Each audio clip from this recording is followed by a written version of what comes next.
When political commentary stops being about the actual ideas and starts getting personal, well, that's when things get really messy. And that is exactly what happened in a recent online showdown between two absolute media heavyweights, Megyn Kelly and Mark Levin. So let's break down how this war of words just exploded for everyone to see.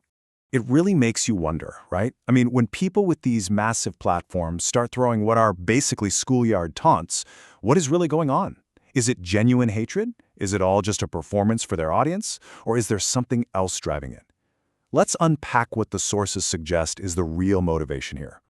All right, so how did this whole thing catch fire? Well, it's probably not going to surprise you. It all started with a single spark on social media before, it just erupted into a full-blown firestorm. Okay, so the trigger was a disagreement over foreign policy. Mark Levin went after Senator J.D. Vance for his stance on aid to Israel. Megyn Kelly sees this, and instead of, engaging with the substance of the debate, she decides to make it personal, and she aims her fire directly at Levin. And this is where it got ugly, and it got ugly fast. Just look at this slide. You can see how quickly it escalated. Kelly throws the first punch, calling Levin micro. And Levin immediately hits back with this crude, sexualized insult, calling her deep throat and a filthy mouth. I mean, in the span of just 2 posts, the entire conversation completely devolved from policy to pure playground mudslinging. So Kelly didn't back down. Nope. She doubled down with this final shot. She frames Levin's response as a misogynistic attack, and she chucks it up to teeny-tiny men who can't handle successful women. And that's where the direct back and forth ended. But believe me, the fallout was just getting started. Now, this whole exchange, it goes way beyond just a simple Twitter spat. The sources we're looking at place this whole incident inside a much bigger debate, the line between professionalism and performance in modern media, and really what we should expect from our public commentators. A central critique that comes up is that this kind of behavior just looks, well, childish.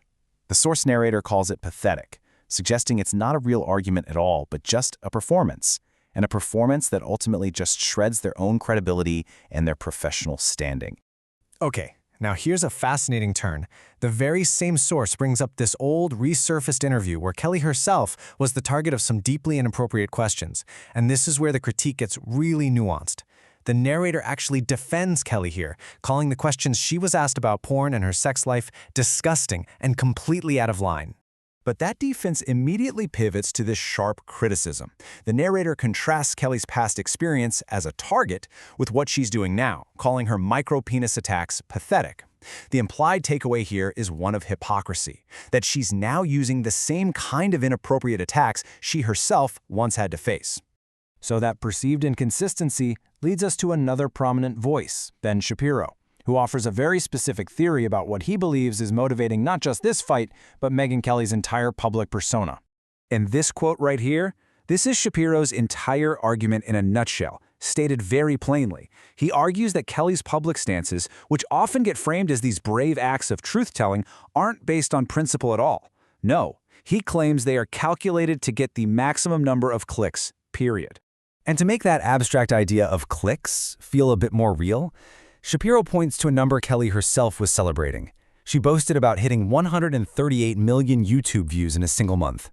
In Shapiro's view, this isn't just a business metric. He's saying it's the moral compass that's actually dictating her content and her public positions. So then, Shapiro offers up some specific examples to back up this claim, alleging a pattern of her shifting stances. He claims Kelly was pro-trans issues until the cultural winds and, of course, the clicks shifted against it. He argues she was vocally pro-Israel until she decided that softening that stance would be better for engagement. And finally, he points to her initial support for her friend Erica Kirk, which he says just turned to silence when it was no longer advantageous. To Shapiro, this isn't someone evolving their views, it's opportunism, plain and simple, all driven by the tides of online traffic. So, okay, after looking at the insults, the critiques from multiple sources, and the whole analysis of motives, what's the big picture here? What does this all really tell us? The main takeaway seems to be that this feud isn't really just about two personalities clashing. It's being presented as a symptom of a much larger trend in our media landscape, an environment where provoking outrage with personal attacks often generates way more engagement, more clicks, more views than any thoughtful, nuanced debate ever could. And that leaves us with a pretty fundamental question, not just for the creators, but for all of us who consume this stuff. Where is that line? When does passionate commentary cross over into being just pure, rage-inducing clickbait? It's something to think about the next time you see a headline that feels like it's practically begging you to be hangry.